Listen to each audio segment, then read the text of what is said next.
Hello? Hey, this is Dirk. Hey, Dirk. It's APOC. Thanks for calling. How's everything going? Good, man. How are you doing? Doing alright. Awesome. Thank you, finally. Sorry I'm a little bit late. It's my first one in the morning, so... That's alright. My fiance was using the computer anyhow, and that has all the questions on them. I see. Alright. Well, first thing I already asked you how you doing. How's everything going over there as far as getting ready for the tour here in America? You guys have a hectic schedule? Yeah, man, we do. We have, obviously a lot of songs to learn. We're going to switch up our old set list somewhat. We've been playing a lot of the same old songs for many years, and so we've decided to switch some of that stuff around. And so on top of all the new stuff, we have to relearn some old stuff and, all the usual tour things that need to be prepared. So definitely busy. All right, you guys have any pre-tour preparations? Crap, I'm blanking on the word here. Any rituals, pre-tour rituals, or anything like that you guys do? Well, it's on my end, it's mostly just trying to get, everything organized, like, getting all the right gear together, bag stops, all that stuff, set lists, preparing everything with everybody's visas and flights, and, it's just, we obviously have a manager also who helps with that, but it's also a lot of work inside the van, but no, not any rituals really, other than, we're going to get together for a week to rehearse, and, we're just going to work our asses off to put the best show together we can. Are you guys having any complications as far as getting into the country? I don't know if you guys are putting in for your visas already or not. I've been hearing from a couple other bands on their Facebook and everything, they're having visa complications. Knock on wood, I hope that's not happening, but are there any issues going on? No, so far it's all good, but it was definitely stressful as it usually is because it's a long process and there's always delays here and there no matter, how early you start with it. So in the end it's always a bit stressful, but it seems like everybody, including the crew, has got their visas and so we're good to go. It seems that they've gotten more strict on that stuff as the years go by, so you got to be on top of your stuff. I also heard about bands canceling because of visas and stuff, and that would not be cool. Yeah. Okay, one thing I do have to ask you, I actually just heard this on the news a couple hours ago. Apparently there's going to be some budget cuts here in the States, and that apparently is going to cause some problems with flights and everything. The security guards that are there, they're going to be cutting them down. They're talking 4 to 5 hour long waits in line and everything after the next week, 2 weeks. How do you feel about that? Oh, man. Well, I guess I'm in the U.S., so I guess I'm the lucky guy then, but for all the other guys in the band, it's gonna suck. But yeah, that's not cool, man. I mean, I wasn't aware of that, but making cuts in that, I don't really see how that's a positive thing. I mean, obviously you need to make cuts somewhere, and it's never going to be in a good place, but I think airport security is quite important, so that's not good news. Yeah, I didn't even know about that. Like I said, until a couple hours ago, I'm just sitting here, I'm watching it, and I just sighed. I couldn't get over it. That, and apparently the government's going to spend 5-6 times more than what the cuts are going to bring in. So I hung my head just thinking, oh, God, here we go. Right. Yeah, it's, the way I always look at it is like it can't be easy to manage a country with 300 and how much is it, 17 million people, so, I'm sure they're trying, but, it's going to be interesting to see how it moves along. Yeah. All right, one thing that I definitely did want to ask you, I'm actually planning to catch you guys, if I can get there, in Philadelphia on the 13th. What can we expect as far as the set list goes? If you guys have anything that you can reveal at this point, or do you have any surprises set up, anything like that?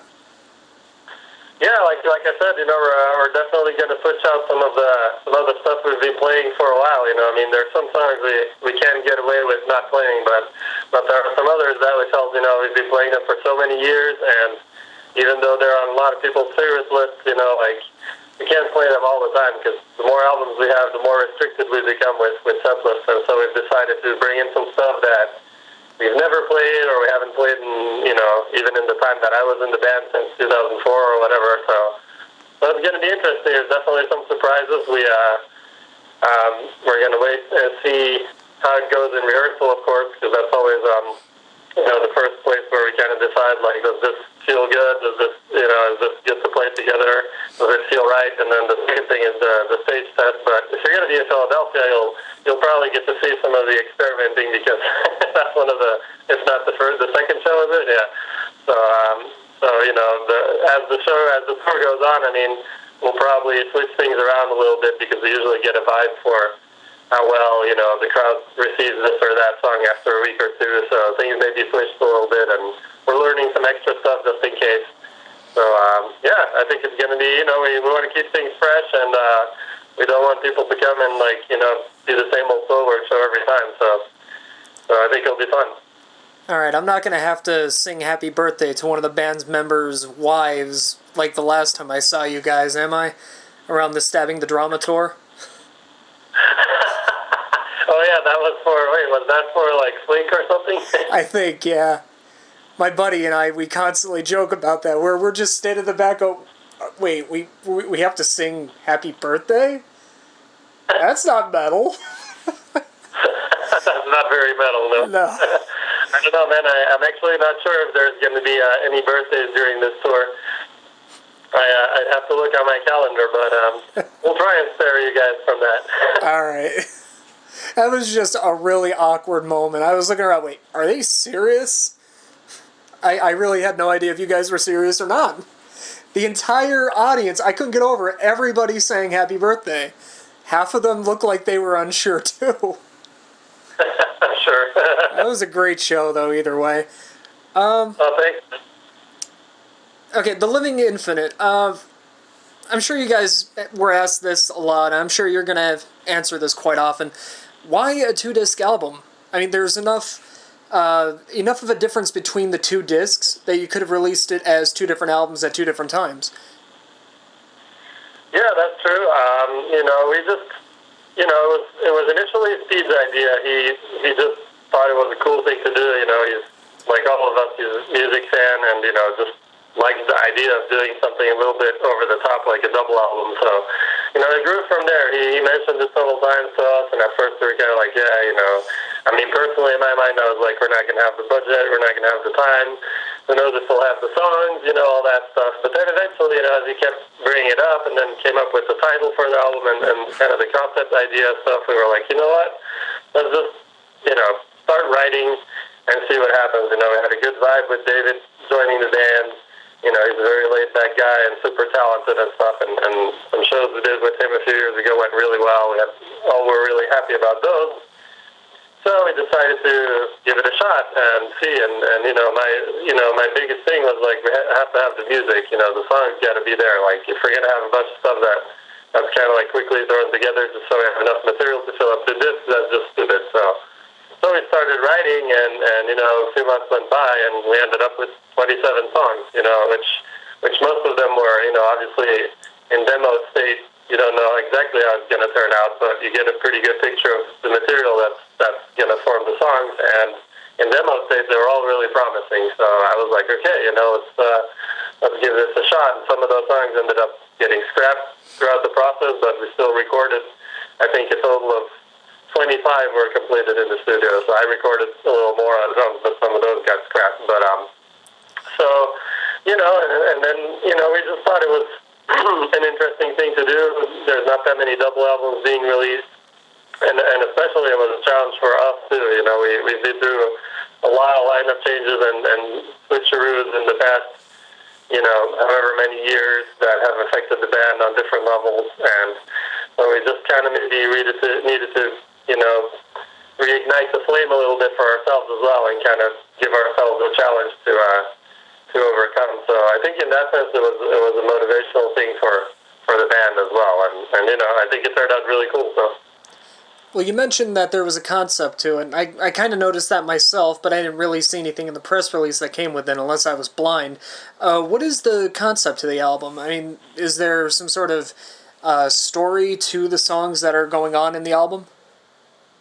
It's not like a concept in the form of like, a concept album that has a story with characters that do this and do that, and it's not like that. It's more like a concept in the sense of a red line that goes through the album with lyrics and with just a general vibe that we kind of got immersed into, like literally immersed since it's about water and the ocean. But as far as, Bjorn, like Speed, he lives right by the ocean, and so, and pretty much always has. So it's always been a big presence for him in his life, and something that, he would go and take walks by the water and to kind of calm down and get inspired and stuff. So for him, it's always been a big thing. And his father is a shipper, like, how do you say?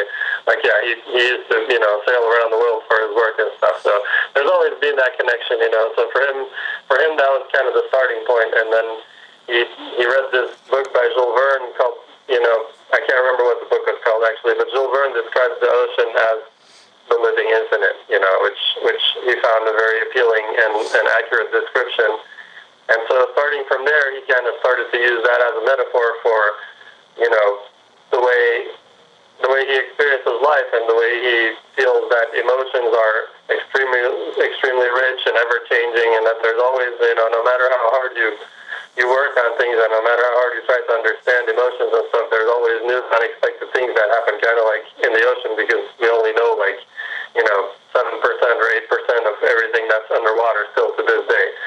So, it was kind of a red line like that he then used for every song he wrote. He wrote obviously a majority of the lyrics, and only he knows exactly what everything means and stuff, but it was a concept in that sense. And we tried to, all kind of get immersed in that. When we rehearsed for the album, we were, some of us were staying at his house, and we would all get together and have barbecues right there, like by the water, and go swimming.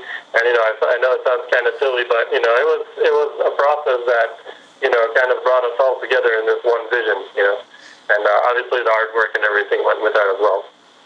It doesn't really sound silly to me. In fact, I'm envious what you just described. Him having that house by the water and everything. You going down for barbecues. Oh God, I wish I had that kind of life. Well, no, it's not always like that, But yeah, since we finally decided to rehearse for an album, it's been a while since we actually did that. Like for the Panic broadcast, we did 0 rehearsals, just went in and recorded. So it was nice to get together and actually spend a week and work on the songs all together as a band. And obviously then you get some free time with that as well. Yeah. Okay, one thing I wanted to mention or ask about, most of the singles you guys released seem to be from the start of disc 1, outside of the music video. And I think I think Nuclear Blast just put out another single today, and I think that came off the second disc too on YouTube. Why did you guys initially choose the first few songs to put out to promote the album? I mean, was that your decision? Was that the label's decision? It was a little bit of both, the way it usually works is that, once they get the album and they listen to it and stuff, the staff and our A&R people and all the people we work with, they kind of give their opinion on what they think. Obviously they have a lot of experience with knowing which songs people will, be into the most and stuff like that. Yeah. And, we're already 6 people in the band, so, sometimes we don't agree at all. And, some people are like, why would you release that song as a single? And then other people are like, well, I think that would be the most representative, blah, blah, blah. So it's always a discussion, and in the end, there's always some compromise on some people's part or on all people's part. But in the end, we kind of let the label, give us their list of what they thought. And, most of us were okay with what they said. And either way, in the end, it's about the album. This is all just, to give people, some idea of what's going to happen and what it's going to be. But I think there's no 2 songs that are, completely similar on the record, There's definitely similar vibes. But, I think it's overall a very diverse record, and it's kind of I see it as kind of a ride, It's there's a lot of different things happening and a lot of different atmospheres and rhythms and whatnot. So, in the end, it's really hard to give an accurate picture of what the whole album is like. So, yeah. In the end, it didn't really matter to me that much which singles came out. Well, I was just going to ask you what songs you think would have been a better, maybe not a better representation, but that you would like to have seen come out at some point if it weren't any of those that already were released. Well, actually, my favorite song is the one that just got released, Long Live the Misanthrope. I really like that song. So to me, that would have been, probably the number one choice because I think it's just an awesome song. It has a lot of cool riffs in it, and it really flows even though it has, so many different riffs and has the old school Soilwork vibe, which I really like. So that would probably be, my personal first single. But, at the same time, I like pretty much every song on the album I'm really happy with, so it could have been any track for me, really. I was kind of curious to see what other people would think, and I think Spectrum was a good first single in the sense that it has a lot of energy, and it's a kind of an exciting song to listen to and also to play, so, I was pretty happy with that. Well, do you think it might actually be more beneficial to have the song closer to the release date? Because I think here in America it's March 3rd now. Oh, is it? I thought, isn't it March 5th? Yeah, or something like that. I'm not certain which one it is actually at this point. March 3rd or 5th.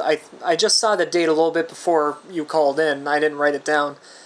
Right. Do you think it would be more beneficial having that one as the last single as opposed to having it as the first?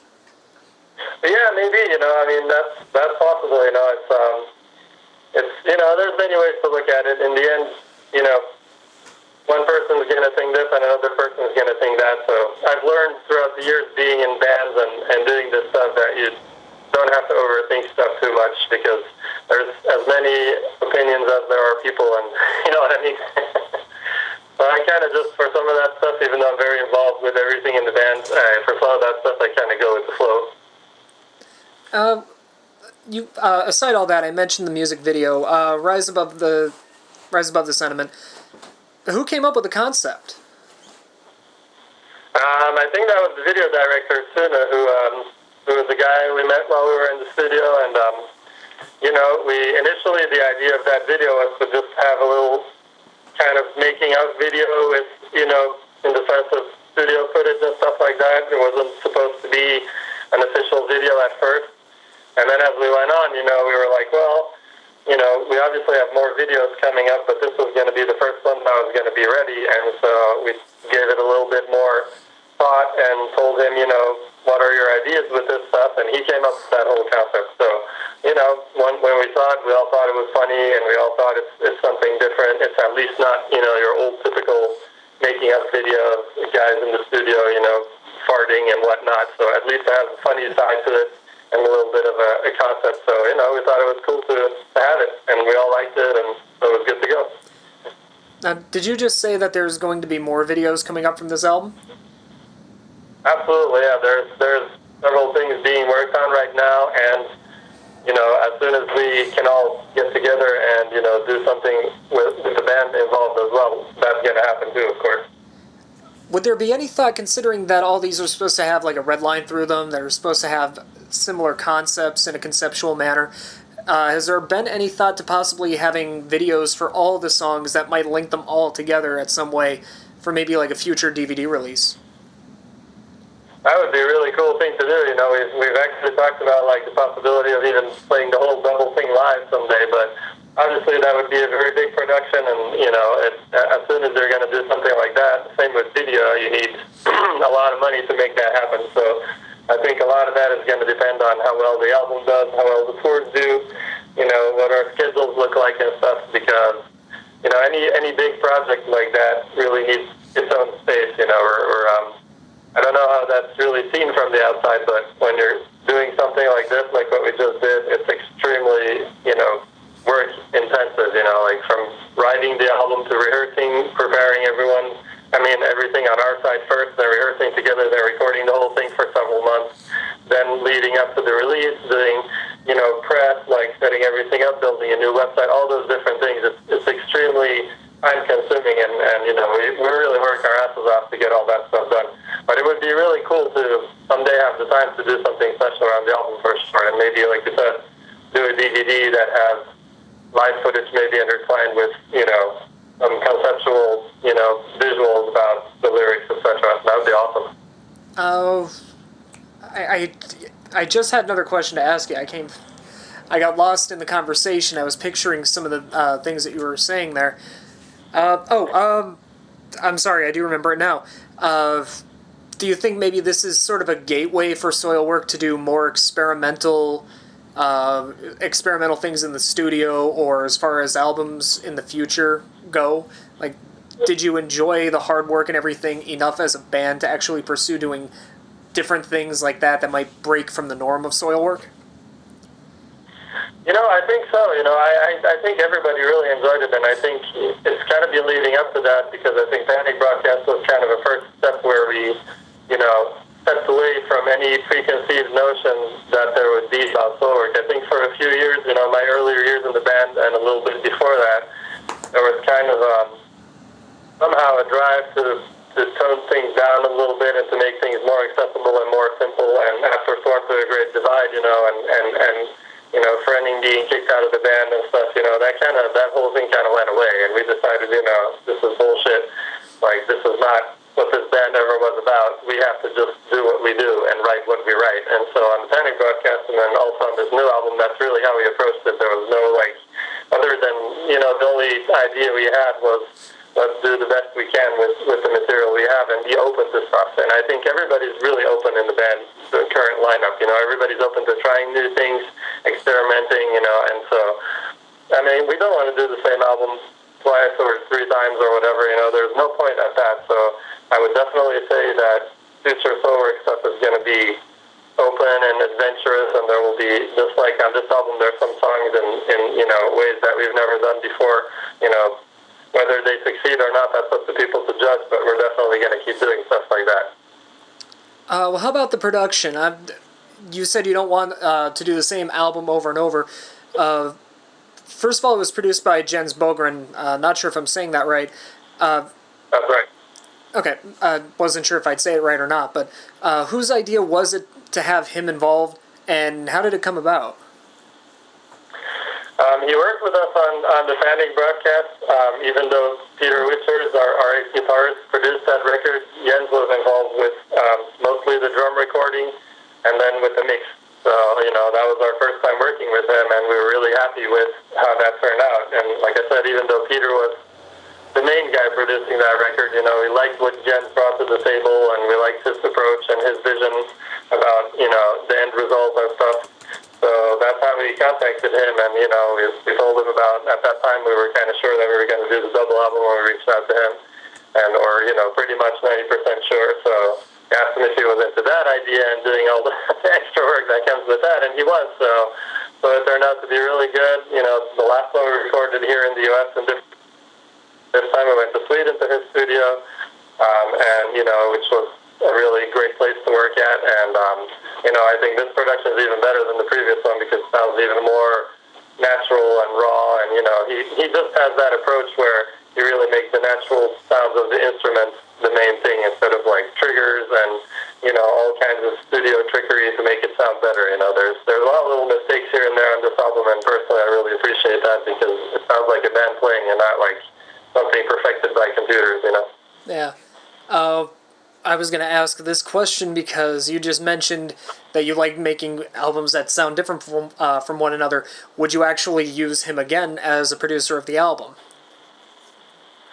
Oh, that's possible. I really don't know at this point. It's really too early to tell, and that's a discussion we'll probably have in a year or two from now, But it's possible. It depends, if what we're going to do and what we're feeling about, the sound and what we want to achieve at that point. And there's many different people that we could work with. Like, I've always been a huge fan of Daniel Bergstrand as well, and he did stabbing the drama, but, I think he's evolved a lot in the meantime as a producer, and his approach has gone a lot more towards, natural sound as well. So, maybe it would be fun to work with him, and, there's all kinds of different things we could do, so it's too early to tell, man. All right. I'm just going to jump ahead here because we're running out of time. I wanted to ask you, what kind of kit were you using? Would you mind breaking down some of this stuff of your drum kit, just out of curiosity's sake? Sure thing. I used the Thomas Our Classic Maple kit, which was my first Tama kit. It's been sitting in Europe for a number of years, not being used, so I decided to, ship it to Sweden and use it. And so, it's my standard setup with one kick. I use a bunch of different snare drums, two rack toms, two floor toms, and then as far as cymbals goes, I switched a lot of different things around. I had, I brought all the Meinl stuff I had, and then Meinl shipped me some more stuff there to try out. And so on every song, I kind of, got a feel for the song and switched cymbals out. So there's some songs like the second song on the album, for example, Memories Confined, has a lot of very dry cymbals on it. And, as opposed to like cymbals that ring out a lot. And there was a lot of different things like that happening, small details changing, switching snare drums, switching drum heads, so, even though I had like 3 songs a day to do every single day, which was pretty intense for 8 days in a row, but we still took the time to really, work on those details as well and get the right vibe for what the music demanded. And have you been eyeing up any new additions to your kit lately, or have you had any new acquisitions? Just mainly cymbals. I always end up adding some cymbals. So in the last 2 months, I did a lot of drum clinics last year. I did a lot of touring in China and Europe and stuff. And so I've been progressively adding more things. I have a little bell now that's kind of right under my hi-hat that I use kind of in a Gene Hoglan way as a counterpart to the right cymbal. And then also various effect cymbals, that'll, for example, Rise Above the Sentiment, there's a lot of that. There's a lot of, there's also this instrumental Loyal Shadow where I use kind of a dry little stack cymbal, and you can really tell, like, I do some accompanying some of the guitarists with that. So it's mainly that. As far as the drum kit itself goes, there's been no changes other than I've been using the Thomas Speed Cobra, which is their newest double pedal, which I absolutely love. All right, well, sounds like a very impressive kit and everything, all the new things you're eyeing up and whatnot. Yeah, we're out of time here. I just really want to thank you for taking the time to give me a call and talk to me real quick. Like I said, I'm definitely going to try and get down to Philly to see you guys. I was recently in the hospital, so I don't know if I'm going to be physically able to get down there, but I'm going to try. My fiance has never seen you guys live, so really want to get down there. Maybe I'll get to talk to you again. Awesome, man. That'd be great. Thanks a lot for the interview. Hey, no problem. Thank you for calling. Cheers, man. Take care. You too. Bye. Bye.